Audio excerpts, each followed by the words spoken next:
नमस्कार दोस्तों, मैं संजय आपका अपने इस चैनल पर स्वागत करता हूं। तो चलिए आज का करंट अफेयर सेशन स्टार्ट करते हैं।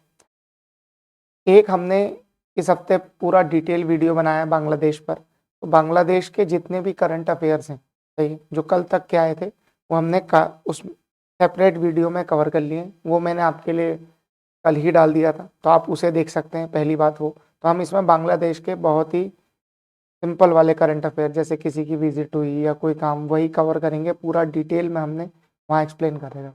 अच्छा, एक हमने एक सेपरेट पॉडकास्ट चैनल भी लॉन्च किया है, जिसमें क्या है, हम कई लोगों को लाकर उसमें डिस्कशन करने की कोशिश करेंगे। तो एक डिस्कशन का वीडियो भी है जो काफ़ी बड़ा है, जो ब्रॉड है, मतलब 32 मिनट के आसपास का है। वो भी, उसका भी लिंक मैं आपको डिस्क्रिप्शन में दे दूंगा। अगर आपकी इच्छा हो तो आप उसे भी देख सकते हैं। ठीक, तो आज का करंट अफेयर स्टार्ट करते हैं। तो पहला हमारा जो न्यूज़ है, देखिए, एक तो संडे का दिन रहता है, तो संडे का जो मतलब न्यूज़ रहती है वो थोड़ी कम रहती है। ठीक है, इसमें अब वो मंडे से एकदम से क्या रहता है, एक तो संडे बहुत सारे डिपार्टमेंट्स के ऑफ रहते हैं, तो बहुत कम न्यूज़ रहती है काम की। तो चलिए स्टार्ट करते हैं आज का session. Defence minister Rajnath Singh to oversee the commission of Tushil in Russia. अब देखिए, तुशील फ्रिगेट एक बन रहा है, तो यहाँ से भारत से डिफेंस वो मिनिस्टर उसको देखने जा रहे हैं। पहले सुशील को देख लीजिए आप। ये 7th तलवार क्लास का फ्रिगेट है। फ्रिगेट के बारे में समझ लीजिए। फ्रिगेट जो होते हैं, देखिए, कई टाइप के शिप होते हैं। जैसे आपको जो बहुत जनरली बहुत सारे लोग को पता होता है, वो है एयरक्राफ्ट कैरियर। अब एयरक्राफ्ट कैरियर का अपना रोल है, फ्रिगेट का अपना रोल है। अच्छा, एयरक्राफ्ट कैरियर आपने देखा होगा, तो उसके साथ कई जहाज और भी चल रहे होते हैं। तो उसमें कुछ डिस्ट्रॉयर होते हैं, कुछ फ्रिगेट होते हैं। ठीक है, तो ये जहाज होते हैं। अब जो फ्रिगेट जहाज होता है ना, इसका बहुत मेजर यूज रहता है। ये ऐसे हैं जैसे कि हमारे और आपके बीच में फरारी। ठीक है, ये बहुत ही फास्ट और बहुत ही क्विक मनूवर कर सकते हैं हमारे सी में। अब देखिए, एयरक्राफ्ट कैरियर को मनूवर करने में, मनूवर मतलब घूमने में, ये काफी समय लगेगा। स्पीड भी उनकी इतनी हाई नहीं रहती। पर ये जो फ्रिगेट होते हैं, ये बहुत फास्ट मूविंग होते हैं।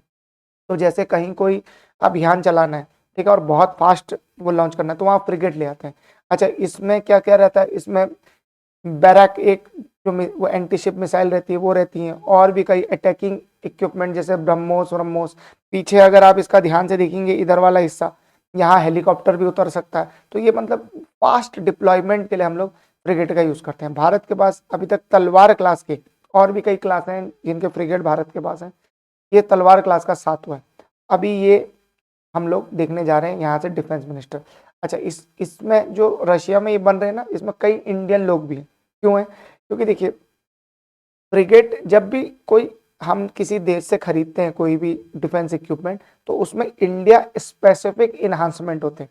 कुछ दिन पहले हमने खबर पड़ी थी 1.17 बिलियन डॉलर्स की, जिसमें जो MH-60 जो हेलीकॉप्टर है, उसमें इंडिया स्पेसिफिक इन्हांसमेंट किए जा रहे हैं। तो ये खर्चा उसके लिए आ रहा है। उसमें सपोर्ट भी था और भी मल्टीपल चीज थी, पर ये वाला जो मेन खर्चा है ये उसके लिए, ठीक है, इंडिया स्पेसिफिक इन्हांसमेंट के लिए। तो जो फ्रांस, जैसे एक एग्जांपल ले लीजिए, जो जहाज राफेल फ्रांस के पास है, वो इंडिया के पास नहीं है। इंडिया के पास अपना वाला है, मतलब उसमें बहुत सारे चेंजेस हैं जो इंडिया स्पेसिफिक इन्वायरमेंट को सूट करते हैं। तो ऐसा ही क्या है कि ये जो तलवार क्लास फ्रिगेट है, ये बन तो रशिया में रहा है, पर इसमें बहुत सारे इंडिया स्पेसिफिक इन्हांसमेंट है। अब इंडिया स्पेसिफिक इन्हांसमेंट करने के लिए तो इंडिया से रशिया जाना पड़ेगा भारत के इंजीनियरों को। तो कई भारतीय इंजीनियर उस शिपयार्ड में हैं। शिपयार्ड क्या होता है? शिपयार्ड का मतलब ये है कि जहां पर जहाज बन रहे होते हैं, उसे शिपयार्ड कहते हैं। ठीक, अब ये शिपयार्ड जो है वो यंतर शिपयार्ड है रशिया में। ठीक है, अब एक और चीज ध्यान से देख लीजिए, ये स्टेल्थ गाइडेड फ्रिगेट मिसाइल है। स्टेल्थ गाइडेड मतलब ये, इसमें क्या रहता है कि ये काफी ज्यादा सुरक्षित है, रेडार में ये दिखते नहीं। तो दो टाइप के फ्रिगेट होते हैं, एक तो नॉर्मल होते हैं। आजकल जनरली जो तलवार क्लास के फ्रिगेट है, सही है, वो सारे स्टेल्थ फ्रिगेट है। तो इनका जो क्रॉस सेक्शन एरिया है रेडार में, वो बहुत छोटा आता है। जैसे आप रेडार, अगर आपको पता हो थोड़ा बहुत, तो रेडार में क्या होता है, क्रॉस सेक्शन आने लग जाता है। स्टेल्थ एयरक्राफ्ट का क्रॉस सेक्शन बहुत ही छोटा आता है, डॉट जैसे दिखते हैं। तो अब जब वो एरिया ही बहुत छोटा आएगा, तो क्या होगा, उस पर मिसाइल अटैक करना बहुत मुश्किल हो जाएगा। तो ये है तुशील के बारे में। चलिए आगे देखते हैं। UPI enhance credit base. अब इस न्यूज़ का क्या मतलब है? इस न्यूज़ का ये मतलब है कि जो हमारे यूपीआई ऐप है, ठीक है, उसके द्वारा ट्रांजैक्शन तो आपने कई बार सुना होगा कि डिजिटल ट्रांजैक्शन बहुत बढ़े, पर अब ऐसा देखा जा रहा है कि उससे जो क्रेडिट है, मतलब जो लोग उधार ले रहे हैं, जो लोग लोन ले रहे हैं, जो फॉर्मल क्रेडिट लोग को लेना चाहिए, वो भी बढ़ रहा है। क्यों? एक तो डिजिटल आउटरीच हो गई, तो हमने कई पुरानी वीडियो में भी कवर किया कि आपका ट्रांजैक्शन का डेटा आता रहता है, तो जो बैंकिंग और एनबीएफसी कंपनी है उनको पता लगते रहता है, यार ये व्यक्ति इतने महीने में, एक महीने में इतना मोटा माटी खर्च कर देता है। तो अब होता क्या है, बहुत सारे लोग इनफॉर्मल जॉब्स में लगे रहते हैं, उनकी सैलरी कोई फिक्स नहीं होती। तो इस मंथली एक्सपेंडिचर को देखते हुए हम एक अनुमान लगा सकते हैं कि यार इसको इतना लोन दिया जा सकता है। तो अभी क्या हो रहा है कि सिग्निफिकेंटली जो है कई एनबीएफसी और कई बैंक, अब तो आरबीआई ने स्मॉल फाइनेंस बैंक को भी अप्रूव कर दिया, तो ये सारे बैंक मिलकर जो है काफी लोगों को लोन दे रहे हैं। और इनमें कौन है? एक तो स्मॉल टाउन के लोग, जिन्हें सीधा बैंक से नहीं मिलता, फिर सब प्राइम बोरोवर्स, ये सब छोटे छोटे लोग हैं। तो ऐसा देखा गया है कि 27,000 करोड़, 27,000 रुपए के आसपास लोन बांटे गए। अब आप कहोगे तो बहुत ही छोटे हैं, ये मैं पर बोरोवर बता रहा हूँ, पर ये 9 टाइम्स है इससे पहले का जो एवरेज उससे। तो एक आंकड़ा है, अब ये आंकड़ा याद करने की आवश्यकता नहीं, पर मैं आपको ये समझाने की कोशिश कर रहा हूँ कि धीरे धीरे जो यूपीआई की वजह से वो इंडिया में क्रेडिट, फॉर्मल क्रेडिट एक्सपेंशन होता जा रहा है। तो गांव देहात में क्या हो रहा है, जो रूरल एरियाज हैं, जो टाउन एरियाज हैं, मतलब सिटी नहीं है जो, वहां बैंकिंग रीच बढ़ रही है, वहां फॉर्मल क्रेडिट बढ़ रहा है। अब फॉर्मल क्रेडिट बढ़ेगा तो ग्रोथ, एक्सपेंशन, कंजम्पशन सब बढ़ेगा। ठीक है, तो इसमें कुछ आंकड़े भी दिए हैं कि UPI loans to new credit borrowings वो कितनी बढ़ी है? 4% के हिसाब से, और सब प्राइम बोरोवर 8%। अच्छा, ये मंथली डाटा है, ये ध्यान रखिएगा, साल भर का नहीं है, मंथली। तो मंथली 4% का इजाफा हो रहा है। ठीक है, और ये सारा डेटा किधर आया? ये एक रिपोर्ट आई है open banking and digital payments की, ये सारा डेटा उसमें आया। तो यूपीआई एक बेड की तरह, एक टूल की तरह काम कर रहा है जो देश में क्रेडिट को बढ़ा रहा है। चलिए आगे न्यूज देखते हैं। Uttar Pradesh, UP invokes ईएसएमए। ईएसएमए की फुल फॉर्म याद करना बहुत इंपॉर्टेंट है, क्योंकि अभी हमारा महाकुंभ आ रहा है, तो उन्होंने एक ईएसएमए एक्ट उसको इन्वोक कर दिया। अब ईएसएमए क्या है? Essential service management act. Covid के दौरान भी ये एक्ट आया था फोर्स में, पर वो नेशनल एक्ट था। तो ये वाला तो केवल यूपी वाला ही। तो इसमें होता क्या है, जैसे अब मान लीजिए इतना बड़ा फंक्शन हो रहा है महाकुंभ, अब इसमें कुछ सरकारी लोग छुट्टी ले लें, सही है, या स्ट्राइक कर दें, ये सब नहीं होगा। तो उन्होंने वो 6 महीने के लिए इन्वोक किया, ताकि जो भी इतना बड़ा फंक्शन होने वाला है उसको स्मूथली हम लोग करवा सके। तो ये हुआ। एक और इससे पहले डेवलपमेंट हुआ था, जिसमें ये हुआ था कि हमारा जो महाकुंभ का एरिया है उसे नया डिस्ट्रिक्ट घोषित कर दिया था ना, ताकि जो उसका जितने भी फंक्शंस हैं, जितनी भी तैयारियां हैं, वो काफी स्मूथली की जा सके। ठीक, तो इतना ध्यान रखिएगा ईएसएमए का। अब कल क्या हुआ है कि नोत्रे दमे कैथेड्रल, सही है, ये रीओपन हो गया है 5 साल के बाद। अच्छा, ये कहाँ है? ये पेरिस में। हुआ क्या था, यहाँ लग गई थी आग 5 साल पहले, फिर इसका पूरा रिनोवेशन हुआ और इसे ओपन किया। अच्छा, यहाँ जो बात नहीं लिखी है वो समझनी है, इसमें डोनाल्ड ट्रंप भी गए और कई यूरोपियन नेशन के हेड आए, साथ ही साथ यूक्रेन से हमारे वहाँ के राष्ट्रपति जेलेंस्की को भी बुलाया गया। इनकी एक इनफॉर्मल मीटिंग हुई है। तो ये अब इनफॉर्मल मीटिंग है, तो कुछ प्रेस में तो बाहर आया नहीं, बस मीटिंग की पिक्चर्स आई है। इसके ऐसा मतलब एक रिलीजियस इवेंट को उन्होंने साइडलाइंस में उसके कई पॉलिटिकल बातें करी, क्योंकि ट्रंप अभी यूएसए के वो राष्ट्रपति बनने वाले हैं कुछ दिनों में। ठीक है, इलेक्शन तो जीत चुके, पर अभी फॉर्मली राष्ट्रपति नहीं बने, वो तो अभी जनवरी में बनेंगे। उसके बाद उनका जो रवैया है रशिया यूक्रेन वॉर को लेकर के, उसको थोड़ा सा इन्फ्लुएंस करने की कोशिश करी जा रही है यूरोपियन नेशंस के द्वारा। ठीक है, आपको क्या ध्यान रखना है? एक तो नोत्रे दमे कैथेड्रल याद रखना है, 5 साल बाद ये ओपन हुआ है, बहुत ही इंपॉर्टेंट कैथेड्रल है। ठीक, यहाँ पोप भी खुद आए थे। ठीक, ये है, ये पेरिस में। जेपी नड्डा साहब, सही है, ये बीजेपी के प्रेसिडेंट भी हैं और यूनियन मिनिस्टर भी हैं। ठीक, तो health and family welfare department के इन्होंने क्या करा है, 100 डे इंटेंसिफाइड टीबी एलिमिनेशन का कैंपेन स्टार्ट करा है। तो अब भारत सरकार बिल्कुल टीबी के पीछे पड़ गई है। अभी एक रिपोर्ट आई थी WHO की, जिसने ये बताया कि जो भारत में डिक्लाइन हो रहा है ना टीबी का, वो डबल हो रहा है, उसका रेट डबल है बाकी और देशों को, मतलब वर्ल्ड एवरेज के हिसाब से। अब ये लोगों ने क्या करा है कि टीबी को एलिमिनेट ही कर डालना है 2030 तक, ऐसा इनका वो एक टारगेट है, तो इस पर बहुत काम कर रहे हैं। अब ये जेपी नड्डा साहब ने 100 दिन का कैंपेन कल पंचकुला से स्टार्ट किया। इस कैंपेन का फोकस रहेगा अर्ली डिटेक्शन, डायग्नोस्टिक, मतलब एक तो डिटेक्शन जल्दी हो जाए और फिर डायग्नोस्टिक में जितने डिले होते हैं उसको भी रिड्यूस करा जाए। दूसरा ये है कि ट्रीटमेंट का आउटकम जो है उसको भी बढ़ाया जाए। एक और प्रॉब्लम अभी बीच में देखने को आ रही थी कि भारत में जो टीबी का ड्रग है उसकी मैन्युफैक्चरिंग धीरे धीरे स्लो होती जा रही है, तो उसको भी बढ़ाने के लिए सरकार काम कर रही है। टीबी में एक और बड़ा इंपॉर्टेंट इशू आता है, जो आपने कई बार देखा होगा कि डॉट्स खाते हैं लोग, तो आपने ऐड देखा होगा, वो पूरी जो दवाई है, मतलब पूरी मेडिसिन की मैं बात कर रहा हूँ, गोली की नहीं, पूरी मेडिसिन, पूरा जो हमारा वो हो रहा है, सही है, पूरा इलाज जो हो रहा है उसका नाम डॉट्स है। अब वो डॉट्स में दो चीजें चाहिए जब भी आपको टीबी है। एक तो आपको पोषण आहार चाहिए कि भाई पोषित आहार, आप पूरा बैलेंस डाइट लें, उसके लिए सरकार ने एक नई योजना चलाई है, ठीक है, उसको भी हम आगे वो डिटेल में कवर करेंगे। साथ ही साथ सरकार क्या चाह रही है कि जो डॉट्स है, अब इतना सरकार ने उस पर काम करना स्टार्ट कर दिया है कि हर दिन एक एक गोली खाकर आपको वो मैसेज करना है, और अगर आपने मैसेज नहीं करा तो आपको गवर्नमेंट की तरफ से फोन आएगा कि गोली खा लीजिए। उसका रीजन ये होता है कि भारत में कई लोग, अब वो काफी बड़ा कोर्स है, तो भारत में क्या करते हैं वो लोग, उसको 1 महीने में उनको ठीक ठाक वो होने लगता है तो उसको छोड़ देते हैं। उससे क्या होता है, टीबी वो अंदर ही रह जाती है, फिर टीबी दोबारा होती है तो वो दवाइयां वो काम नहीं करती, सही है, ये प्रॉब्लम आती है। तो इसीलिए सरकार कहती है कि पूरा कोर्स करिए, पूरा कोर्स करना चाहिए आपको। तो इसके लिए भी सरकार क्या कर रही अवेयरनेस कैंपेन बना रही है धीरे धीरे, अवेयरनेस कैंपेन, अवेयरनेस एड्स चलाती है सरकार, तो इस सब पे पूरा काम हो रहा है। ठीक है, आगे बढ़ते हैं। बीएसएफ ने क्या करते हैं, देखिए इंडिया बांग्लादेश इशू तो चल ही रहा है, और वहाँ की जो बॉर्डर है बांग्लादेश की, वो इंडिया के साथ सबसे बड़ी बॉर्डर में से एक है। तो बीएसएफ डिप्लॉयमेंट जो है वो काफ़ी बढ़ा दिया गया है जीरो लाइन पे। उसका रीज़न है क्योंकि ऐसा नहीं है कि कोई आर्मी का इन्वेजन हो रहा है बांग्लादेश से, पर प्रॉब्लम क्या है कि बांग्लादेश से कई लोग भाग के आते हैं। अब उसमें वो आईएसआई का एंगल है कि वो तो चाहते हैं कि वहाँ से लोग भाग आए और इंडिया में आए, और कुछ लोग वो अपने भी इन्फिल्ट्रेट करा दें भारत में।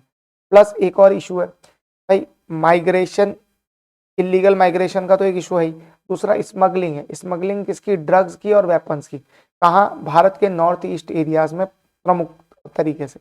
वहाँ उसको रोकने के लिए अब बीएसएफ का डिप्लॉयमेंट बंगाल में बढ़ाया जा रहा है, बांग्लादेश और बंगाल की बॉर्डर, क्योंकि वहाँ पोरस बॉर्डर है। कई बार वो इलाकों में तो ऐसा है कि वो नदी बहती है, आपको पता होगा कि वो गंगा और ब्रह्मपुत्र का बेसिन है, तो ब्रह्मपुत्र तो वो इधर, पर इंडिया की तरफ से गंगा का बेसिन है, वहाँ पे क्या होता है, पोरस बॉर्डर।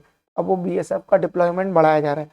साथ ही साथ वहाँ क्या हो रहा है, एडवांस टेक्नोलॉजी जैसे ड्रोन, जो सर्विलांस के ड्रोन है वो भी अब लगाए जा रहे हैं धीरे धीरे, क्योंकि हर समय सर्विलांस करना बहुत ज़्यादा आवश्यक है। क्योंकि इससे क्या हो रहा है कि भारत का जो नॉर्थ ईस्ट है वो भी धीरे धीरे अनस्टेबल हो रहा है, बिकॉज यहाँ से सारा वो डेटा, ये सारा वो वेपन्स, सारे वो ड्रग्स वो नॉर्थ ईस्ट में इन्फिल्ट्रेट कराए जा रहे हैं।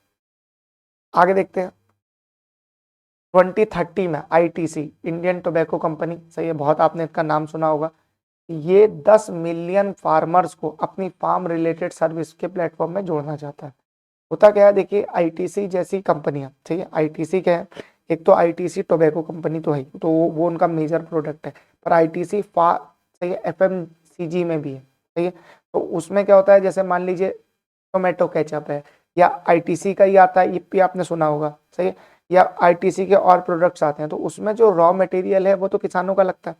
तो कई बार क्या करते हैं आईटीसी जैसे बड़ी बड़ी कंपनियां, ये किसानों के साथ पैक्ट साइन कर लेती है, और पैक्ट साइन करके किसानों को एक पर्टिकुलर वैरायटी का प्रोडक्ट उगाने के लिए ट्रेनिंग देती हैं, उनको बीज देती हैं, उन्हें सपोर्ट देती हैं, और एक बार वो प्रोडक्ट वो मतलब उग जाए तो उनको उनसे खरीद भी लेती है। तो होता क्या है, एक रेगुलर सप्लाई बनी रहती है। जैसे एक बहुत बढ़िया एग्जांपल था पेप्सी का, एक बार विवाद हुआ था तो ये पिक्चर में है, आपने लेस खाया हो, सही है, तो लेस के लिए स्पेसिफिक आलू वो उगाते हैं, सही है, तो वो स्पेसिफिक आलू पेप्सी वालों ने क्या करा कि पर्टिकुलर किसानों को दी। तो अब हुआ ये कि पेप्सी वालों ने फिर लेना बंद कर दिया उन किसानों से, पर वो किसानों का बीज तो थे, तो वो किसान उगाते रहे। बाद में पेप्सी ने क्लेम कर दिया कि ये आलू तो हमने इंट्रोड्यूस किया, ये किसान दूसरे को कैसे बेच रहा है। फिर उसका केस चला, तो फिर बाद में ये हुआ कि भाई तुम किसान से ले नहीं रहे हो तो किसी को तो बेचेगा ही, ये वाला। ठीक है, तो ऐसे क्या करते हैं कि अपने पूरे प्लेटफॉर्म में कंपनियां किसानों को इंटीग्रेट करती है। किसानों का इससे क्या फायदा है? किसानों का ये फायदा है कि उन्हें रेगुलर इनकम मिलता है और उनकी फ्यूचर इनकम भी प्रिडिक्टेड रहती है। ऐसा नहीं कि प्राइस गिर गया तो इस साल पैसे नहीं मिलेंगे, से क्रॉप का कोई इशू आ गया, प्लस सपोर्ट्स वो सिस्टम उनको काफी बढ़िया मिलता है, ट्रेनिंग बढ़िया मिलती है, ये सब चीजें रहती हैं। तो प्लेटफॉर्म का नाम है मार्स। सही है, market for advance agriculture and rural services, ये ध्यान रखिएगा आप। ठीक है, आईटीसी का ये मार्स प्रोजेक्ट है। ठीक, नाइन्थ नाइन्थ में क्या है कि अभी यूनियन कैबिनेट ने 85 नए केंद्रीय विद्यालय जो है वो अप्रूव कर दिए और एक केंद्रीय विद्यालय का एक्सपेंशन किया। केंद्रीय विद्यालय वो क्या है, ये हर डिस्ट्रिक्ट में, अब तो एक एक डिस्ट्रिक्ट में दो दो होने लगे। ठीक है, और साथ ही साथ उन्होंने एक और होम, मतलब ये हमारी यूनियन कैबिनेट चलाती है, होम मिनिस्ट्री का वो अंतर्गत आते हैं सब। अब होम मिनिस्ट्री ने ये कार्यभार कुछ दिन पहले मिनिस्ट्री ऑफ एजुकेशन को देने की बात करी, तो देखो क्या रहता है।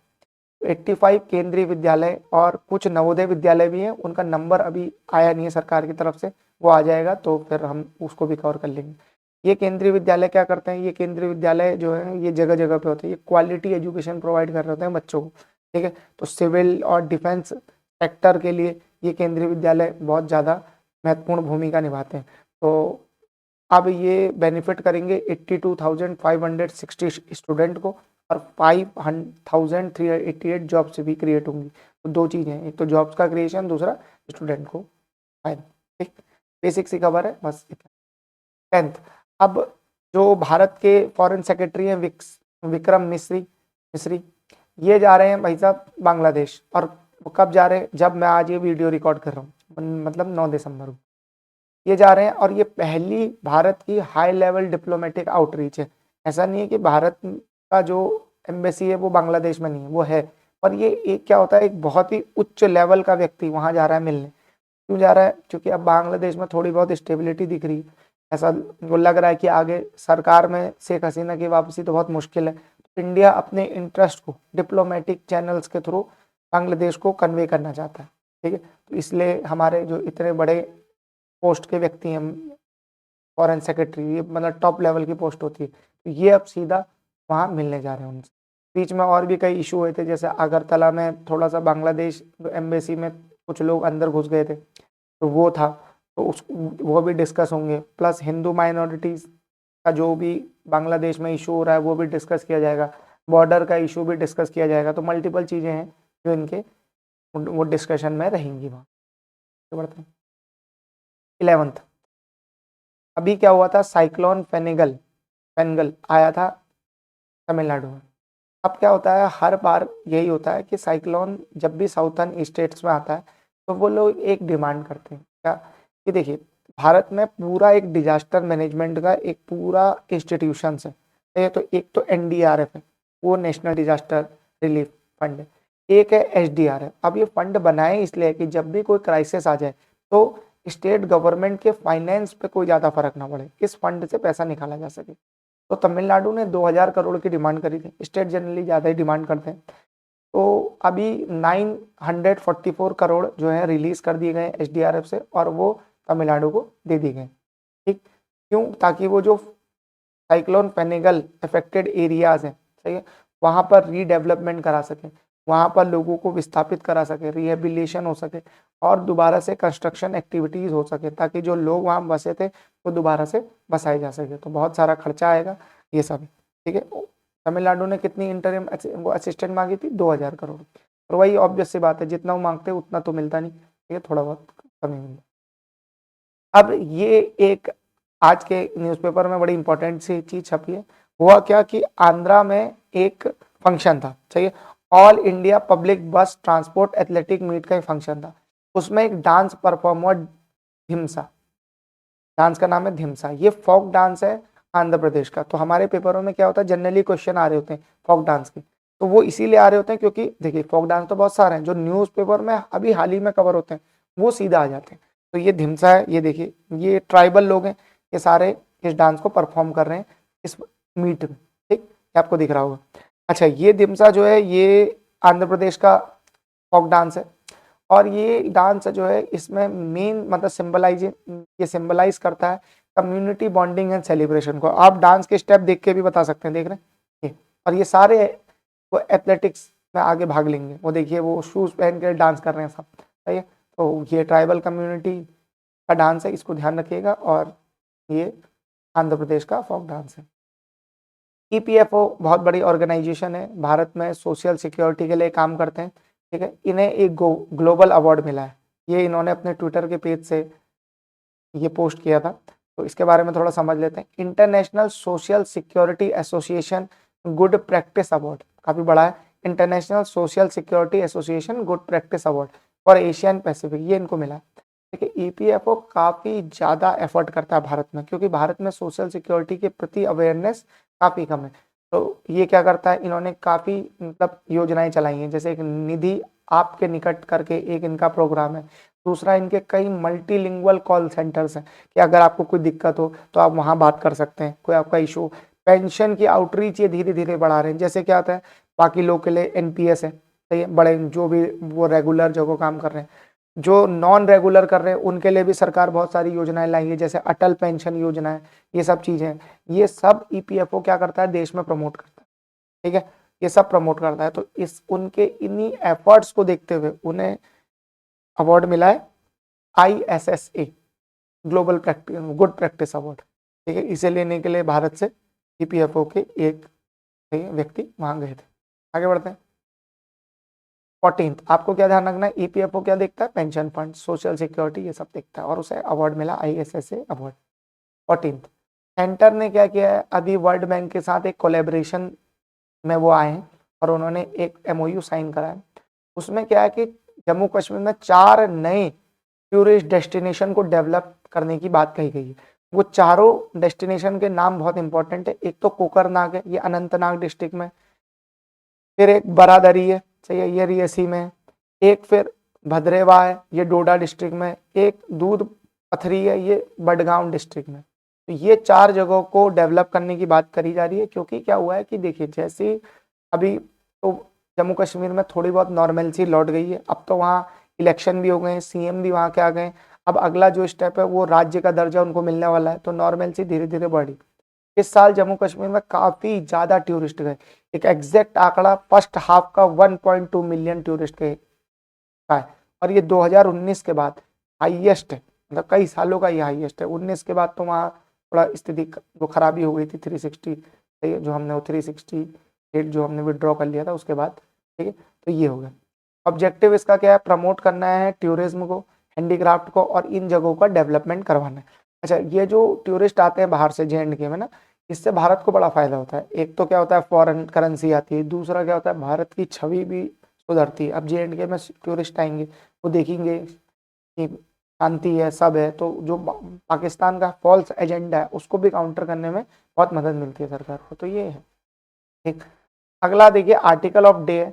ये आर्टिकल किस में है, साइक्लोन फेनेगल में। अब इस आर्टिकल में एक इंपॉर्टेंट बात है, ये ठीक है इंडियन एक्सप्रेस का आर्टिकल है। तो इसमें क्या है कि आपको ये देखना है कि 4 कैटेगरी के साइक्लोन कौन से होते हैं, ठीक है। ये बहुत इंपॉर्टेंट है। अब ये सीधा क्वेश्चन आ जाएगा किसी भी पेपर में, एक्चुअली क्वेश्चन यहीं से आ रहे होते हैं, ठीक है।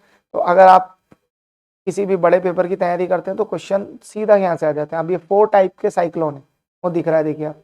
तो साइक्लोन को जो IMD है वो उसकी विंड स्पीड्स के हिसाब से बांटती है। तो low pressure, depression, deep depression, cyclonic storm, severe cyclonic storm, very severe cyclonic storm, और सुपर साइक्लोनिक स्टॉर्म। ये 4, ये जितने भी हैं 5 या 6 7, तो ये आपको याद करने हैं सारे, ठीक है। तो ये पेपर में सीधा आपको दिख सकते हैं। और ये क्वेश्चन आ सकता है कि फेनेगल कौन सा टाइप का साइक्लोन है, तो इसका भी इस आर्टिकल में डिस्क्रिप्शन है, ठीक है, ये आप देख लीजिएगा। तो ये 75 से लेकर 95 की फेनेगल की स्पीड थी, तो वो कौन सी वो रेंज में आएगा, वो आएगा सीवर साइक्लोनिक स्टॉर्म की रेंज में, ठीक।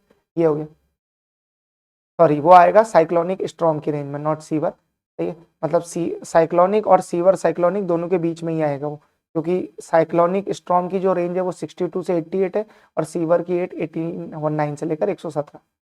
तो ये पूरा आर्टिकल मैं इसी PDF में डाल दूंगा, आप इसे पढ़ लीजिए। Thank you very much for your time.